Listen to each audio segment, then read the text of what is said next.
Halo, kembali lagi di GP Media Channel bersama kakak, Kak Rey. Nah, kali ini kakak bakal membahas soal SIMAK UI ya, khususnya tentang fisika. Untuk pembahasan soalnya, yuk simak aja penjelasan berikut. Kabar baik untuk kamu yang mau masuk UI, GP Media lagi buka paket tryout SIMAK UI dengan ratusan soal prediksi, pembahasan video dan juga kelas online. Mulai dari 25.000, kalian bisa daftar di sini. Untuk kamu yang mau masuk UI, jangan bingung. Yuk ikut bersama kami kelas online dan tryout SIMAK UI di GP Media. Bersama kakak di sini, Kami tunggu ya. Anyway, GP Media lagi buka paket tryout UTBK IPB.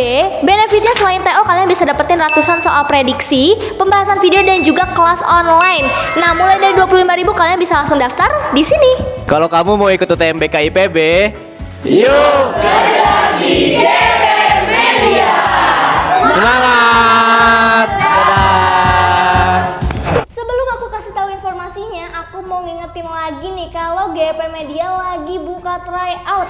Nah, dari 15.000 aja kalian udah bisa dapetin fasilitas 3 kali tryout, dapat ebook, video pembahasan, prediksi kelolosan PTN dan juga ada kelas online-nya loh. Jadi buruan, tunggu apa lagi? Yuk daftar sekarang. Oke, langsung aja ya kita kerjakan nomor 1. Sebuah partikel bermassa 10 mg ya. Oke, di sini ada keterangan 10 mg 10 pangkat min 3 gram. Oke, terapung di udara diam. Jadi kita gambarkan si partikel ini diam ya. Nah, yang namanya suatu partikel yang memiliki massa pasti dia punya gaya berat dong. Kan? Nah, pertanyaannya dia kenapa terapung di udara? Berarti pasti ada gaya yang menahan ke atas gitu kan. Yang nilainya sama dengan gaya beratnya gitu kan. Nah, gaya apa nih kira-kira? Kalau kita lihat di sini karena pengaruh medan listrik. Oh, berarti ini udah pasti ada gaya listrik gitu aja simpelnya ya. Sebesar 400 Newton per coulomb. Berarti medannya itu 400 Newton per coulomb gitu kan. Simple. Nah, arah vertikal ke bawah ya. Jika percepatan gravitasinya 10, maka muatan partikelnya berapa mikro? Ya udah, karena ini diam berarti nilai gaya listrik ke atasnya sama dengan gaya berat ya. Jabarin rumus gaya listrik itu medan dikalikan dengan muatan. Ini massa dikalikan dengan gravitasi ya. Nah, kemudian di sini medan listriknya itu adalah 400 dikalikan dengan muatannya kita cari. Massanya di sini kan 10 mg. Kita harus ubah ke satuan internasional yaitu kilogram ya. Jadinya dibagi dengan 1 juta sehingga tinggal tersisa 10 pangkat minus 5 ya gitu. Gravitasi 10 pangkat 1. Oke, jadi Q sama dengan ini 10 pangkat minus 4 dibagi dengan 400 ya. Jadi dapat 0,25 kali 10 pangkat min 6 ya. Ini satuannya masih coulomb atau internasional. Nah, kita akan berubah ke mikrocoulomb yaitu dikali sejuta. Coret aja ini jadi 0,25 mikrocoulomb ya. Jadi jawabannya adalah yang E. Oke, nomor 2. Tidak semua kalor yang masuk ke dalam suatu sistem itu dipergunakan untuk melakukan kerja katanya. Sebab mesin Carnot merupakan mesin yang dalam satu siklus merupakan satu proses adiabatis dan satu proses isotermis. Oke, kita bahas dulu yang namanya siklus ya, gitu. Siklus Carnot di mana dia membutuhkan kalor ya. Misalkan kita punya suatu rangkaian ya gitu, rangkaian atau alat ya.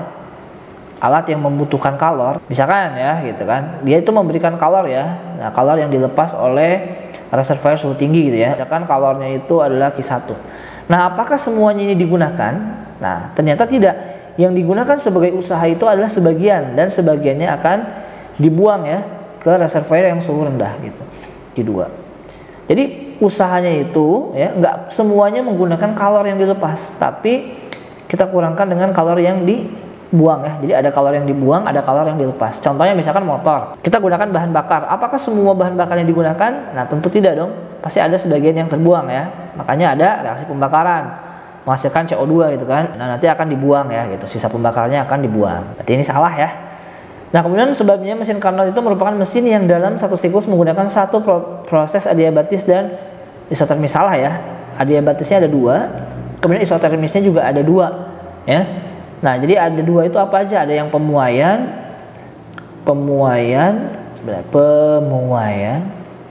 ada yang pemampatan ya gitu, pemampatan. Sama juga dengan isotermis ya, ada 2, ada yang pemuaian, ada juga yang pemampatan ya. Jadi salah dong ya, salah berarti jawabannya apa?